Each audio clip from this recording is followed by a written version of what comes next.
Kami mengucapkan terima kasih pula kepada panitia pelaksana kebaktian kebangunan rohani yang dilaksanakan di Desa Loce ini, yang mana khususnya MC telah memberikan kesempatan kepada saya untuk menyampaikan cerita mision di pagi ini. Saudara-saudara sekalian, kalau tidak salah, saya perkenalkan nama saya dulu, walaupun tadi sudah dibaca. Nama saya Yerwin Hein. Saya bekerja sebagai seorang pegawai negeri sipil di daerah Tidore Kepulauan, khususnya di SMP Payahe. Kemudian istri saya yang tadi malam orang yang terakhir maju ke depan. Saya sempat berlinang air mata karena tanpa disangka-sangka dan diduga-duga kuasa Tuhan bekerja sehingga sebentar nanti akan dibaptis untuk menjadi anak Tuhan. Kemudian ucapan terima kasih pula saya sampaikan kepada Majelis Jemaat Lifofa yang begitu luar biasa memberikan pemahaman dan pembinaan kepada kami sehingga sekarang ini kami sudah menjadi anak Tuhan. Secara pribadi saya berterima kasih pula kepada Bapak Pendeta Michael Bawengan yang sudah membaptis kami pada Sabat yang kelima, tidak terlalu lama, Sabat yang kelima. Jadi hari ini pagi dengan rahmat Tuhan Sabat yang ketujuh bagi saya. Amen. Karena katanya angka 7 itu angka yang penuh rahmat. Jadi saya bersyukur. Kemudian dukungan yang luar biasa dari saya punya adik Icat Gerungan bersama adik perempuan saya, Ibu Mona, adik Mona, memberikan support yang luar biasa kepada saya dan istri secara pribadi. Mereka nginap satu malam dan menguatkan iman kami. Jadi Bapak Ibu, tidak terlalu panjang lebar, saya ingin menceritakan bagaimana jalannya sehingga saya bersama beberapa saudara saya ini menjadi anak Tuhan. Yang pertama, peristiwa terjadi di sekitar tahun 2021 ketika saya tidak menyinggung saudara-saudara saya yang di GIMI karena saya juga dari sana. Ketika waktu itu gereja Masih Injili di Almaira dia terbagi menjadi dua, GIMI Pembaruan dengan GIMI Lama, dan saudara-saudara ini ke GIMI Lama. Saya merasa tidak goyah dan saya masih di GIMI Lama, mereka di GIMI Baru. Dalam kurun waktu hampir 4 tahun mereka dicekal untuk tidak bisa beribadah. Sebagai yang tertua dalam keluarga, saya merasa tertekan, apalagi sejak tahun 98 batin saya ini bergejolak ketika saya membaca buku yang saya beli dari orang-orang yang menjual buku. Mereka itu saudara-saudara kita yang dari Advent, ada yang dari Batak, ada juga yang dari Jawa. Kemudian periode 2007 sampai 2012 saya terpilih menjadi seorang penatua, dan sayalah orang yang di mimbar sering menyampaikan tentang Sabat. Tahun 2012 ke 17 demikian pula. Tapi saya jadi bingung. Saya heran, kenapa saya bicara Sabat, lalu saya tidak pernah laksanakan. Karena setiap saya berdiri di atas mimbar pada hari Minggu, sementara yang dimaksud Sabat dalam Alkitab ya hari Sabtu, karena ada beberapa bahasa yang mendukung itu. Dari tahun 98 batin saya bergejolak dan saya tidak merasa tenang. Kemudian bersama dengan saudara-saudara saya yang di pembaruan, mereka dicekal, menambah gejolak dalam hati saya. Tapi saya tidak ikut mereka, saya tetap bertahan di GIMI Lama. Nah, ketika selama 4 tahun itu mereka dicekal, dengan jalan Tuhan, saudara-saudara saya dari Lifofa, dari gereja Masih Advent hari ke-7 Lifofa, mereka mendengar Sponsornya adalah Sister Tea dan suaminya Saudara Tein. Mereka berdua luar biasa. Yang perlu bapak-bapak dan ibu-ibu tahu, adik-adik, jemaat saya di Toe itu sejak tahun 1946 tidak tersentuh dengan gereja lain. Tidak tersentuh.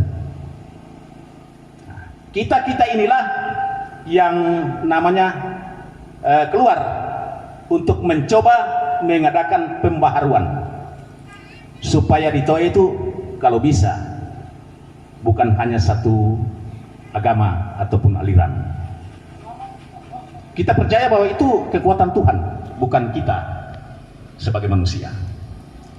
Karena itu ketika saudara-saudara saya dari Livova ini datang untuk memberikan pelayanan terhadap beberapa saudara saya yang di Gemi Pembaharuan, mereka ibadah di rumah. Nah, pada sabat berikut mereka sudah pergi ke Livova. Mereka bersabat, sementara saya di laut. Karena memang setelah saya sudah dapat gejolak itu ketika mereka di Pembaharuan, dan memang gejolak itu sudah lama dalam hati saya. Saya tidak masuk gereja 2 tahun.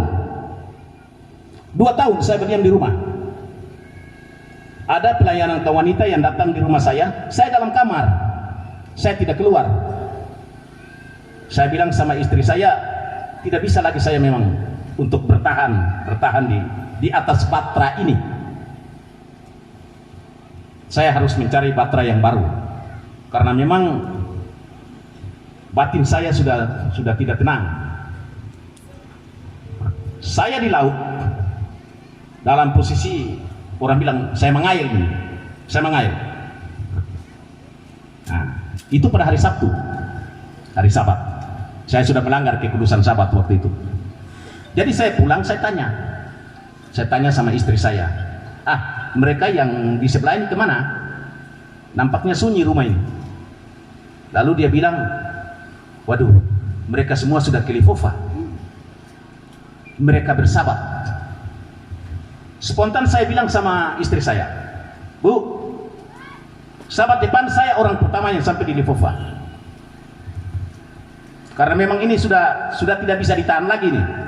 2 tahun saya tidak masuk gereja lagi. Bahkan saya tidak perjamuan selama tahun 2022. Saya tidak pernah masuk perjamuan. Saudara-saudara saya yang di Toe jadi heran. Loh, itu bapak itu kalau dulu masih penatua ya, khotbahnya berapi-api, luar biasa. Tapi dia ini orang yang pemalas gereja sekarang. Istri saya berulang-ulang kali menasihati saya tidak mau. Saya bilang, saya nih entah kemana nih, saya bingung. Ketika mendengar saudara-saudara saya ini bersahabat untuk pertama kali di Livova, dengan penuh semangat saya bilang, sahabat yang berikut saya orang pertama yang sampai di Livova. Dan memang ketika datang hari Sabat, saya dengan motor. Jadi sebelum mereka sampai, saya sudah sampai. Saya muncul di Livova, saudara saya ini, Sister Ea, dengan saya punya saudara Tein menangis, dan saya menangis hari ini. Luar biasa. Saya bersabat sampai minggu keempat. Ketika dalam sekolah sabat ditanya sama ketua jemaat Pak Jan Lahagari. Dia tanya sama saya, Pak Guru bagaimana? Saya bilang kalau bisa jangan ditunda. Saya mau secepatnya dibaptis. Karena memang kerinduan saya tidak bisa tertahan lagi. Akhirnya mereka sepakat, mereka atur, kemudian mengundang Bapak yang terkasih, kita punya Bapak Pendeta Michael Bawengan ke sana. Dan di sabat yang kelima, kami beberapa orang dibaptis, 7 orang.